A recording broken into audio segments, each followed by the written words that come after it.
It's all the cats have left me. Well, maybe apart from this one. Come on. I was told by someone that one of my videos was a lot more interesting because I had an animal in it. So I thought I'd come into the room where we keep the cats so they don't wreck the house, and especially that one peeing on our bed, which is very unpleasant. So there's been, for me, quite a lot of development since I've last made some videos, so I thought it was probably worth making another one. I've, through this whole process of trying to figure out Soul Survivor and my experience with that sort of Church of England, charismatic evangelical church, I just kept getting stuck in serious mud, whether it was cultural, theological, or relational, and I've just started getting quite fed up. So I was quite interested in looking at, well, if I'm finding that sort of very glupeous, or treacle-like, then I'll try and find another tradition. So I was kind of interested in who could I find who represents a Christianity that might be more traditional, or at least certainly more dedicated. So I googled nearest monastery near me, and there happens to be one about 6 miles away. I sent them a message and said, look, this is what I'm up to. I quite would like to make a film, and at the very least I would love just to spend some time with you. Anyway, they came back incredibly supportive. There's three chaps in their 70s and 80s who are sort of last keepers of this monastery, I suppose. They're looking to expand and find more people to continue the space for prayer. But yeah, so one of the chaps who I've got to know really well, he went to film school with Scorsese in New York. He's worked in Hollywood, and then he became a monk. And we really get on. We've been talking a lot about faith, and perhaps looking, I mean, they're a Church of England monastery, I think, but we've been talking a lot about Orthodox Christianity and theology as well. And I've found it incredibly inspiring, but what it has done is polarised my experience growing up, and changed it. What has been really useful for me, it's almost when you go to the opticians, and which you can see by my eyes, I've been since I was 4, but going to the opticians, and the majority, I'm sure, have experienced this, but they put on these glasses, and then they put on this horrible lens on your eyes, and is it better or worse? And they sort of play around with it, and you say, oh, it's better. Can you read G and H? Not really. Okay, change this one. And then they put another one in. Is this any better? And then it starts getting so fractional, you've not got a clue, and you've forgotten if you just sort of think, I probably can't see anyway. But what it's enabled me to do, spending time with Christopher, is I've been having these different lenses on and changing and figuring out, okay, what works for my view of my past, of my Christianity and my faith now.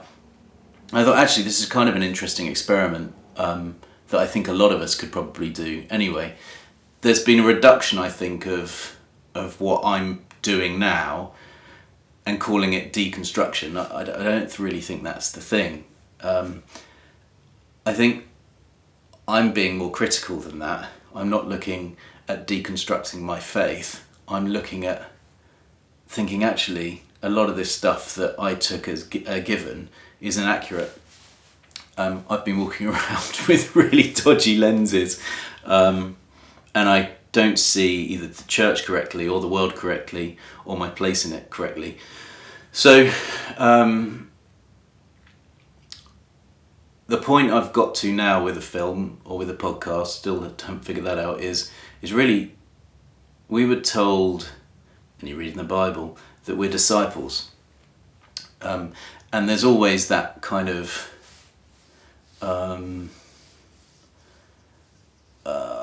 assumption that you're a disciple of Christ, but I'd suggest that's not the case.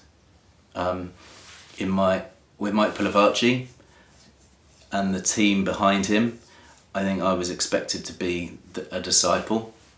I think it's called a discipleship course. which kind of gives the game away. But I don't think they were teaching me to be a disciple of Christ.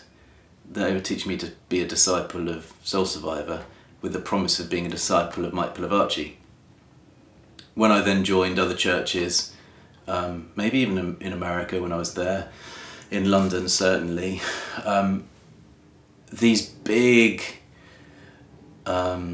branded personality-led churches encourage you to be a disciple of that more so than of Christ.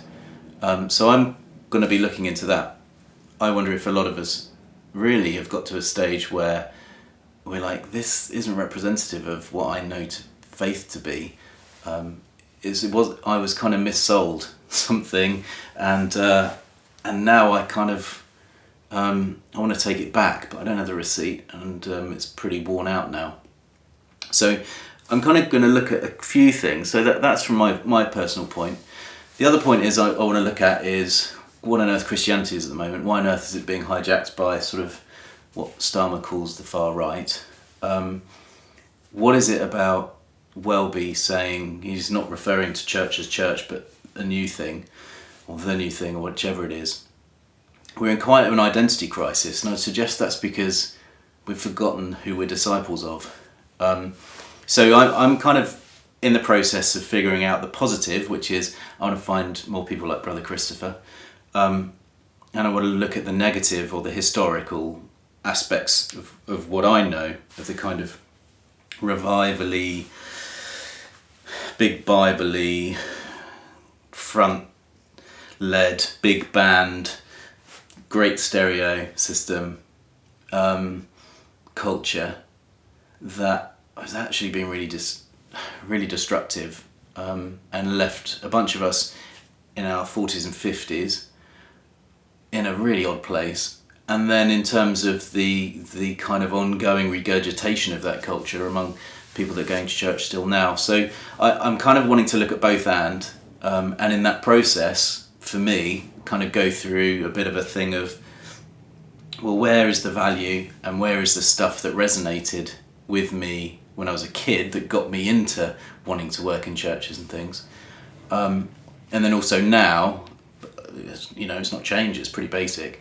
What now is resonating with me that kind of whispers in a way that encourages me to pursue Jesus, to pursue Christ, and to be his disciple. So that's all of the stuff I'm kind of looking at, and I feel like it's a lot more buoyant. I'm a lot more excited about it, yeah, it seems like it's got a lot more potential, and with the drudgery that I'm going to challenge goes somewhere in this process, rather than it just be sort of poo-pooing, demonising, and pointing fingers. All of that is relevant, I think, but that's not the end of it. So yeah, that's where I'm up to. I think I'll watch this video back because it's really rambling. But yeah, if it works, I'm going to stick it on. Thanks, guys, and like and subscribe.